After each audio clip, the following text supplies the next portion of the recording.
últimas de mercado, bastidores, finanças, tem especulação de Barbosa no Atlético e muito mais. Bem-vindos a mais um vídeo do canal, sempre bom ter vocês por aqui, sem perder tempo, pedir para deixar like, se inscrever no canal e ativar as notificações. E Alexander Barbosa pode virar reforço do Galo, especulação que ganhou as redes sociais nos últimos dias, que dá para cravar é que não há absolutamente nenhum acordo.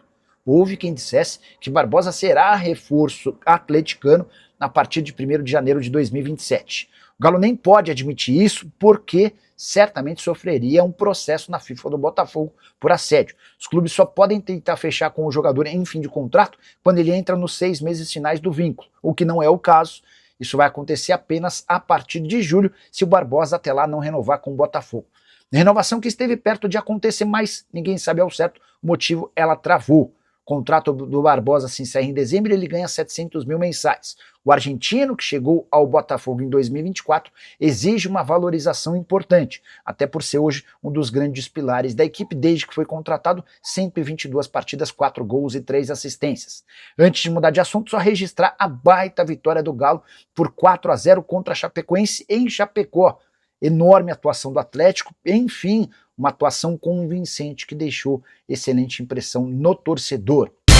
Começa atualizando as informações do Atlético, pensando na vitória ou quem sabe, né, em voltar a ganhar dentro de casa neste domingo, jogo contra o Atlético Paranaense. Vamos trazer o Cláudio Rezende com as informações do Atlético após essa importante vitória diante da Chapecoense.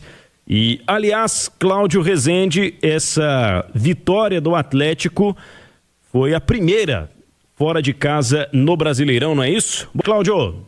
O Galo que conseguiu, depois de um longo período, essa vitória como visitante no Campeonato Brasileiro.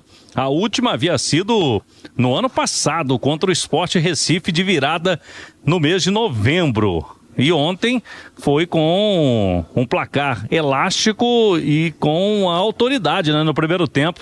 Muito elogiada a atuação do Galo, principalmente do setor ofensivo, com criações de jogadas diferentes do que a gente vinha tendo aí do Galo nas últimas partidas, principalmente como visitante. Ponto positivo do Galo também é o número de gols sofridos, que baixou bastante, Pedro e amigos.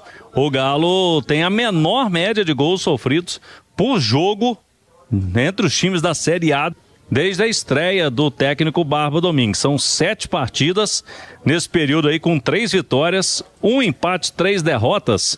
Apenas 4 gols sofridos nesse período aí e 4 jogos sem sofrer gols, o que já é algo de se destacar, né? Com o Barba Domingues, a organização defensiva da equipe. E ontem uma escalação que ele explicou, ofensiva para o jogo, porque ele quer um Atlético protagonista contra equipes que não disputam, né, a parte de cima da tabela. Galo foi até a Arena Condá e impôs o seu futebol no primeiro tempo, com a volta do zagueiro Lianco. Depois de um longo período, fez uma boa dupla com o Juan na defesa, e também o Natanael, né, participando do gol do Bernard no chute cruzado ali, o primeiro gol do Galo. Ou seja, pontos positivos que o treinador quer destacar nessa semana que ele teve, né, 10 dias de treinamento antes da maratona de jogos que o Galo terá pela frente. Alguns jogadores aproveitaram bem a oportunidade, como o Reinier, né, junto com o Hulk no ataque.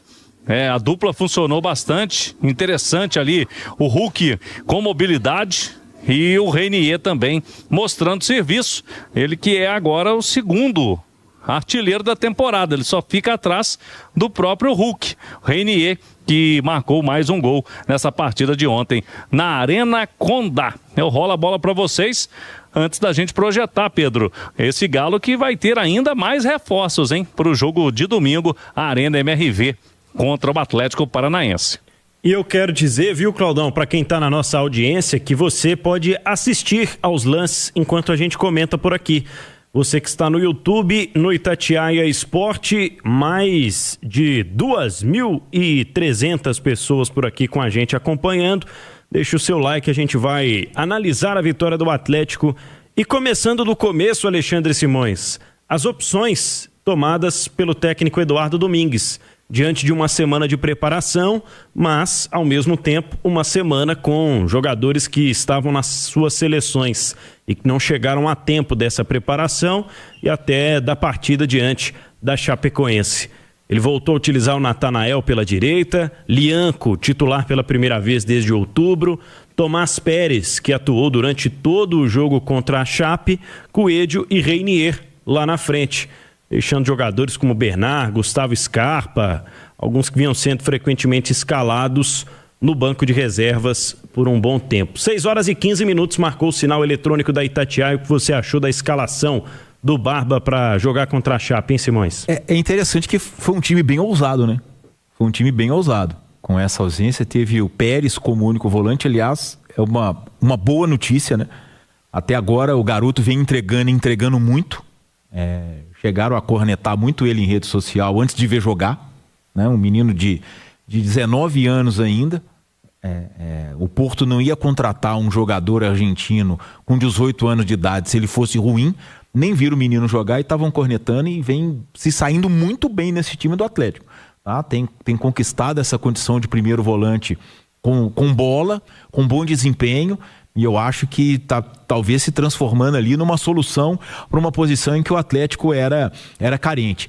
Mas é isso, um time muito intenso, um time que tem uma transição muito rápida, o Barba cada vez mais encaixando o seu estilo de jogo. É gritante a diferença de equilíbrio que o Atlético tem hoje em relação ao que tinha com o Sampaoli. É um time muito mais equilibrado, é um time que tem uma noção defensiva muito maior, sofre muito pouco com a transição dos adversários, né? Se a gente for se recordar do que era o Atlético do Sampaoli, o contra-ataque adversário era um Deus nos acuda, né? Hoje a coisa já é muito mais dificultada pela postura em campo do time do Atlético. Então, quer dizer, uma vitória extremamente convincente para poder realmente marcar uma arrancada do Galo nesse Campeonato Brasileiro. Alcançou a 9ª colocação, se aproxima das primeiras posições da tabela e tem a chance de se aproximar mais ainda nesse jogo de domingo. E aí domingo é hora da torcida dar a resposta, dar o voto de confiança. Já teve um grande público contra o São Paulo, né? O jogo contra o São Paulo foi um público muito bom na Arena MRV, naquela vitória por 1-0. E é hora da torcida do Galo voltar e apoiar o time nessa partida contra o Furacão, que está no G5 do campeonato, tá?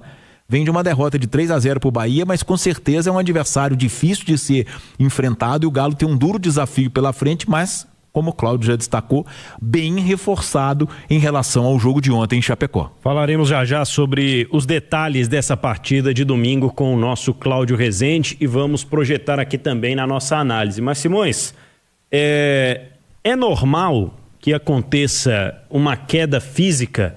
É normal que tire um pouco o pé do acelerador? O Atlético chegou a sofrer, né, algumas oportunidades da Chapecoense no início do segundo tempo, mas o jogo já estava em 3-0. O que aconteceu? Vai acontecer, especialmente falando de calendário, Simões? Ô Pedro, olha só, não fazia sentido, né, diante da diferença técnica que a gente viu entre as equipes e do placar construído na primeira etapa, o Atlético manter o ritmo. Primeiro que a gente sabia que a Chapecoense ia tentar buscar alguma coisa, né, porque o placar era bem elástico e acabou aumentando. Tá? Então, eu acho que é uma situação tremendamente normal se a gente for pensar a maratona de jogos que o Atlético tem pela frente. Domingo ele já está em campo contra o Atlético do Paraná, na quarta-feira ele já estreia na Sul-Americana, sábado ele vai estar na Vila Belmiro contra o Santos, e assim vai. Campeonato Brasileiro, Copa Sul-Americana, Copa do Brasil. Então, quer dizer, o ideal é isso. Você resolver os jogos de forma rápida na primeira etapa, até para poder administrar o segundo tempo. Não faz sentido você, diante do cenário que tem pela frente, querer que um time que faz 3-0 no primeiro tempo, mostrando uma superioridade absurda sobre o adversário, mantenha o nível, mantenha o ritmo, tendo tantos jogos a disputar até o dia 31 de maio, que é quando o futebol brasileiro para a Copa do Mundo. Então eu acho que foi dentro do esperado, é dentro do normal. Todo mundo sabia que a Chapecoense ia para cima, criou chances muito mais no abafa do que realmente construídas, né? Só teve um momento de falha do Atlético ali, que foi aquela bola do Everson, né? Que ele vai tentar pegar firme, a bola vai no travessão e é o Lianco que salva em cima da linha, né? Isso. O Lianco salva em cima da linha. Lianco, uma ótima notícia pro Atlético, né? Fez um bom jogo contra a Chapecoense. Jogou os 90 minutos. Sim, jogou os 90 minutos e é disparado o melhor zagueiro do Atlético. Então, quer dizer, olha só, o Atlético tinha um problema na zaga. O Lianco joga 90 minutos. O Atlético, não tem um primeiro volante. O Pérez, até agora, só deixa boa impressão. E ele tem uma grande vantagem, que é um jogador discreto. O primeiro volante discreto, mas tem um bom poder de marcação. Então, quer dizer, a gente começa a ver o Atlético se acertar dentro do elenco que ele tem. E eu acho que isso é muito mérito do Barba, porque eu acho que ele aproveitou muito bem a parada, aproveitou muito bem a data FIFA. O Atlético, inclusive, vem de um passado recente em que o time voltava da data FIFA e costumava jogar pior do que vinha jogando. Né? O time do Barba não, o time do Barba jogou muito bem e mostrou evolução nesse tempo que ele teve para poder trabalhar a equipe. Cláudio Rezende, para a gente falar um pouco mais sobre a preparação do Atlético para o jogo deste domingo. O Atlético tem pela frente o Furacão na Arena MRV. E depois desse período de data FIFA é importante, né? Os jogadores estavam servindo os seus países, agora estarão de volta, como a gente destacou em manchete, não é, Cláudio? É isso, já teve o início da preparação da equipe. Hoje pela manhã o time voltou após a partida em voo fretado na madrugada e hoje já os atletas que estavam servindo seleções reintegrados ao elenco. O último que chegou foi o volante Cissé durante a madrugada de ontem para hoje. Desembarcou em Belo Horizonte e hoje já fez parte desse treinamento. Então agora Cissé, Júnior Alonso e os equatorianos, Preciado e Alan Minda. Se juntam ao Alan Franco e ao Ivan Roman, que já fizeram parte da delegação ontem em Chapecó, mas não foram utilizados. Apenas para compor o grupo no jogo contra a Chape, agora sim, contra o Atlético Paranaense, no jogo de domingo, às 5h30 da tarde, Arena MRV. O Barba Domingues vai ter mais opções para montar a equipe e pensar também não só nesse jogo, mas a sequência. Depois o Galo vai para Venezuela. Na terça-feira, o voo fretado do Atlético para a cidade de Valência. Na terça-feira à tarde, véspera da partida, vai mais em cima da hora do jogo. Há uma dificuldade também em Valência para campos, né, de treinamento. Então o Atlético vai cumprir o regulamento da Conmebol e chega antes de 24 horas da partida, que está marcada para quarta-feira, às 11 horas da noite, horário aqui de Belo Horizonte, 10 horas da noite, na Venezuela. Então o Galo agora pensando no Furacão. E a gente vai ter um bom público, Pedro, com certeza, com o ingresso a partir de R$ 28,00, no domingão de Páscoa. E agora, com essa vitória expressiva de ontem, a massa atleticana, logicamente, batendo ponto na casa do Galo no domingão.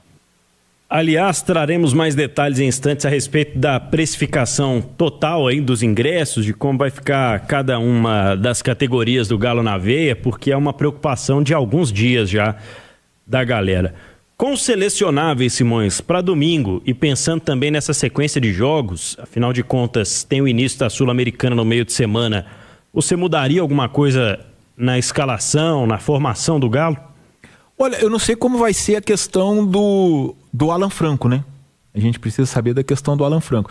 O Atlético teve ontem Vitor Hugo, Reinier, Bernard, Hulk e Coelho. Isso. Teve quase um quinteto ofensivo, concorda comigo? Porque o Vitor, né, que é o Vitor Hugo, né, ele é muito mais um ponta de lança, um cara, do que um segundo volante, né? Sim. Assim como o Reinier, que é um cara ali, um camisa 10, ontem formou dupla com o Hulk. O Bernard é um jogador ofensivo, o Coelho é um jogador ofensivo. Não sei se o Atlético vai jogar dessa maneira contra o Atlético do Paraná, que é a grande surpresa do Campeonato Brasileiro até agora, né? Um time que subiu da Série B para a Série A integra o G5, veio de uma sequência de bons resultados dentro de casa, acabou que tomou um 3-0 do Bahia na quarta-feira na Fonte Nova, mas o Bahia é o outro time do G5, do Campeonato Brasileiro, é o terceiro colocado e tem uma boa equipe. Não sei se, de repente, alguém pode sair para entrar, por exemplo, um Alan Franco. E aí dá um pouco mais de equilíbrio a esse meio de campo do Atlético, né? A outra questão que a gente tem é a lateral direita, do Preciado. Não sei se o Júnior Alonso volta para ter um zagueiro canhoto, o que os treinadores gostam, até porque faz muita diferença, principalmente na saída de bola. São essas situações, mas eu acho que assim, o interessante é que o Atlético ganha opções, inclusive de mudar um pouco a maneira de jogar, né? Porque se você coloca o Alan Franco no time, você dá um pouco mais de segurança, mas por outro lado também pode dar mais liberdade para a turma lá da frente. O que eu acho que é interessante é o Galo apostar na lei do ex do lado esquerdo ali. Renan Lodge e Coelho. A lei do ex é a que mais funciona no futebol brasileiro, e o Renan Lodge é titular absoluto do Galo, né? E o Coelho fez uma belíssima partida contra a Chape, foi inclusive o melhor jogador em campo. Renan Lodge, que ontem deixou o campo para a entrada do Cauã Pacini, já na reta final do jogo. O Cláudio Rezende havia trazido a informação no final da nossa jornada que não era nada demais, ele estava com mal-estar, sentindo náusea, o lateral esquerdo do Atlético. 6 horas e 28 minutos na turma do bate-bola, Cláudio Rezende. Muita gente querendo mais detalhes. Você citou aí o preço inicial. Mas como é que fica a situação de ingressos para domingo na Arena MRV, Claudão? Vamos então trazer aí os preços dos ingressos para o torcedor no fim de semana. Tem promoção para o setor Internorte e também Intersul. Sócios Galo na veia, incluindo o GNV da Massa, que é o plano de sócios que não tem mensalidade. O Atlético colocou R$ 28. O ingresso, portanto, o mais barato para o jogo do fim de semana para sócios, R$ 28. O setor Interoeste estará fechado nesta partida. É a informação inicial do Galo, mas vamos ter sim um público interessante, um público parecido com aquele do jogo contra o São Paulo. Essa é a expectativa, que aumente aí a presença do torcedor do Atlético, a venda de ingressos a partir de amanhã, por exemplo, e também no domingo. Esse horário de 5h30, Pedro, dá tempo, né, da turma fazer o almoço de Páscoa e depois seguir para a Arena MRV. Até porque depois o Atlético vai demorar um pouquinho, né, para jogar na sua casa. Serão 2 jogos na próxima semana. Como visitante, a viagem longa para Venezuela, para enfrentar a Academia Porto Cabello na estreia da Sul-Americana, e de lá o Galo já segue para São Paulo, quando vai enfrentar o Santos na Vila Belmiro no fim de semana seguinte. Depois do Atlético Paranaense, jogo em casa mesmo será contra o Juventude do Uruguai na segunda rodada da Copa Sul-Americana. E aí agora o técnico Barba Domingues ganhando opções, como a gente já trouxe na turma do bate-bola, jogadores que voltaram de seleções, data FIFA, e outros também que deixaram o departamento médico recentemente, casos, por exemplo, do volante Alexander. O treinador não gostou muito, Pedro, quando foi questionado ontem sobre o Alexander, porque ele não entrou, porque ele não vem tendo oportunidade. Segundo ele, é um jogador jovem ainda que tem que esperar. Tem que ter o time do Atlético mais consistente. O Alexander estava machucado, ele vinha usando os atletas que estavam num ritmo físico melhor. Então ele não está querendo pressão para colocar rapidamente o Alexander nos jogos do Galo, viu, Pedro? Pois é, ele destacava que o mais importante é o coletivo, né, do que um jogador ou outro. Vamos observar como vão ser os próximos dias, afinal de contas há muita expectativa para esse jogador que está voltando do departamento médico. Então é isso aí, pessoal. Já que você chegou até aqui no vídeo, não se esqueça de dar aquela moral, se inscrevendo aqui no nosso canal, deixando um like, a opinião de vocês aqui nos comentários, galera. Vai nos ajudar bastante para a gente estar trazendo esses cortes aí do nosso Atlético todos os dias aqui para vocês, pessoal. Rapaziada, esse daí foi mais um vídeo de hoje. A gente vai ficando por aqui. Um forte abraço a todos e até o próximo vídeo, galera. Fui!